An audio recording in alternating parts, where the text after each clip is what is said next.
சொன்னீங்க. அப்போ நான் கோயில் பிரகாரத்தை சுற்றிட்டே இருக்கேன். என்னோட கால் கொலுசு தானாகவே கழண்டு விழுது. நல்லா தான் புதுசு தான் அது. நான் மறுபடியும் கூட்டுறேன், மறுபடியும் கழண்டு விழுது. 2 வாட்டி கழண்டு விழுது.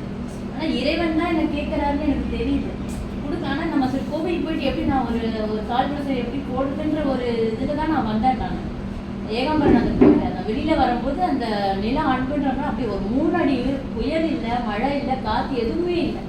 சாதாரணமாக அப்படியே 3 அடி உயரத்துக்கு அந்த நிலம் அதாவது ஒரு மாதிரி சூறாவளி விழுந்து அந்த மண் எப்படி இதுவாக அது மாதிரி ஆகிடுச்சு. மரம் வேற இதுவாகிடுச்சு. எனக்கு அப்படியே பக்குன்னு இருந்துச்சு. நம்ம கொலுசு நம்ம கொடுக்கலையே, அதனால தான் அப்படி ஆகிடுச்சுட்டு எனக்கு ஒரே இதுவாக தான் இருந்துச்சு. அடுத்து காமாட்சி அம்மன் கோயிலுக்கு போனேன். அப்புறம் கச்சிபுரேஸ்வரர் கோயில், முருகப்பெருமான் கந்தக்கோட்டை இருக்கு, அந்த கோயிலுக்குலாம் போயிட்டு கொலுசு இருந்துச்சு. ஆனால் எங்கள் வீட்டுக்கு போகிற கரெக்டாக இந்த வலது கால் கொலுசு இல்லை. அது என்ன எனக்கு சரி ஓகே நம்ம கொடுக்கல அதனால எடுத்துக்கிட்டாருன்றது அந்த அந்த நிலம் இது பண்ணதான் எனக்கு ரொம்ப இதுவாக இருந்துச்சு. அதுக்கு இப்போ அடுத்த வருஷம் இப்போ ரீசெண்டாக போயிட்டு வந்தேன். ஒன்று சரியா இப்போ அந்த வேறு கொலுசு தான் வாங்கி போட்டிருக்கேன். இப்போ எனக்கு அந்த பயத்திலே இருந்தது, அந்த கோவிலுக்கு போய் நம்ம ஒரு மாதிரி ஆயிடுச்சே அப்படின்ற ஒரு இதுலேயே இருந்தேன்.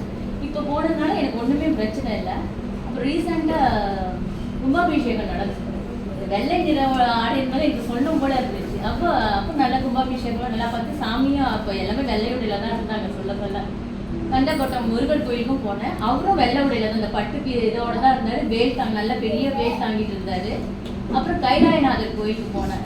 ஐயா சொல்ல எனக்கு அந்த வெள்ளை உடையில ஒரு எம்பெருமானே வந்த மாதிரி தான் அந்த கருணை பார்வை அப்படியே வெறும் எம்பெருமான் ஈசனே நடந்து போற மாதிரி இருந்துச்சு. அப்படியே பார்க்க அந்த தெய்வீகமா இருந்துச்சு. எனக்கு எல்லாருமே இருக்காங்க. நான் சொல்றேன் பாருங்க எம்பெருமானே நேரா இருந்து நடக்கிற மாதிரி எனக்கு உள்ளுக்குள்ள நான் சொல்றேன்.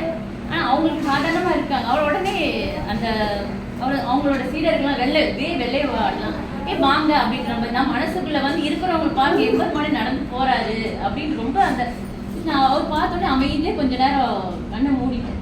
நல்லா காற்று வருது. அப்படியே எம்பெருமானே அப்படியே அவரும் அப்படியே அந்த காற்று உடம்பு அந்த முடியெல்லாம் அப்படியே ரொம்ப எனக்கு அதை பார்த்தோன்னே ரொம்ப இதுவாக இருக்கு. போன வருஷம் ஒரு திடுக்கிட்டு போனேன். இந்த வருஷம் அந்த நீங்கள் வெள்ளை மொழி சொல்ல எனக்கு சொல்லும் போல இருக்குது.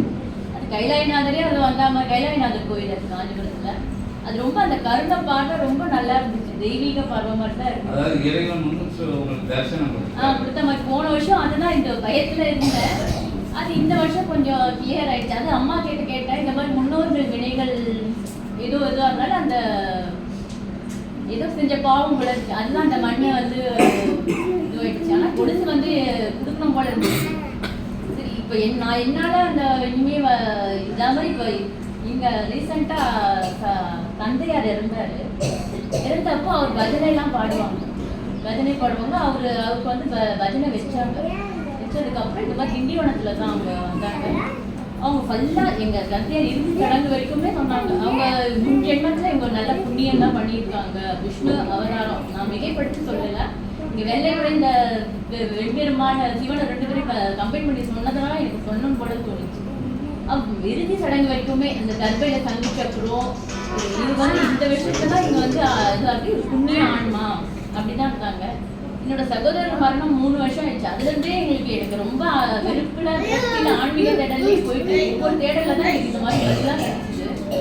இப்போ எங்களோட வாழ்க்கை துணையால தான் எனக்கு கர்ம வினை தான் ரொம்ப பாதிக்குது. இப்போ முன்ஜென்மத்துல இறந்து போன சகோதரருக்கும் எனக்கும் தான் ரொம்ப குடும்ப பிரச்சனையில கர்மாவணியில ரொம்ப பாதிப்பா இருக்கு. எங்களுக்கு தெய்வாம்சமா தான் இருக்கு. நான் வெளிப்படுத்தி சொல்லலை. அவங்க பட்ஜெட் சொன்னவங்க சொல்லிட்டே இருந்தாங்க. அவர் இறந்ததுல இருந்து இறுதி சடங்கு அங்க போற வரைக்குமே ஒரு பெருமாள் கிருஷ்ணா துளசி மாலை போட்டுதான் அவங்க இறுதி சடங்கு வரைக்குமே பண்ணாங்க. ஒரு புண்ணிய ஆத்மா இவரு, இங்க சேர்ந்த எல்லாருமே நீங்க புண்ணியம் பண்ணவங்க தான். ஆனாலும் இங்க வாழ்க்கை துணையோட கர்மா இன்னும் எங்களுக்கு இருக்குது. கஷ்ட பிள்ளைகளும் எனக்கு ரொம்ப கஷ்டமா இருக்கு. அகத்திய பெருமான் சொன்னாங்க சரியாயிடும். நாங்க எந்த பௌர்ணமியில சரியாயிடுவீங்கன்னு சொன்னாங்க. அந்த சீக்கிரம் பௌர்ணமி வரணும். பிள்ளைகள் 2 பிள்ளைகளும் இப்போ பொது தேர்வுல இருக்காங்க. அகத்திய பெருமான் நல்ல பிள்ளைகளா எனக்கு வாழ்க்கை துணையை எனக்கு ஏற்ற மாதிரி மாற்றி கொடுத்து கொஞ்சம் புரியும். இல்லைங்க அப்படி இல்லைங்க.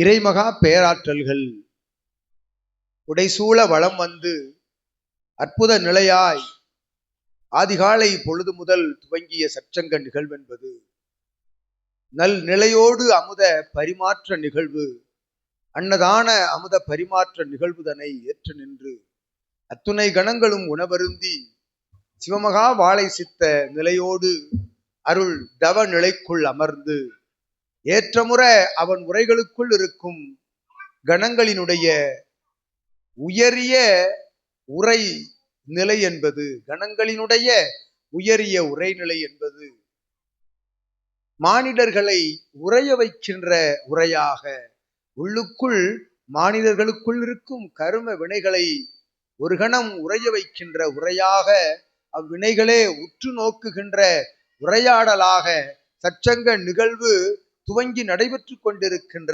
வேலிதனில் அருள்நிலையாய் தன்னுடைய முன்னோர் மூத்தோர்களினுடைய நிலைகள் உயரிய ஆன்ம நிலைகளாக வளர்ந்து வந்தார்கள்.